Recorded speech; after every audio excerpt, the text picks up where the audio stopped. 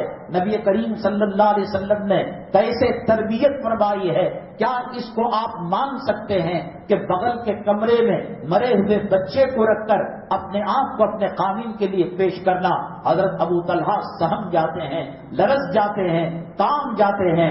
عورت صنف نازک ہوتی ہے، عورت نرم دل والی ہوتی ہے، اسی لیے اللہ کے نبی صلی اللہ علیہ وسلم نے عورتوں کو منع کیا ہے کہ وہ قبرستان کے اندر نہ جائے، وہاں واویلا کریں گی، شور مچائیں گی، جذبات کے اندر جلد آ جاتی ہے۔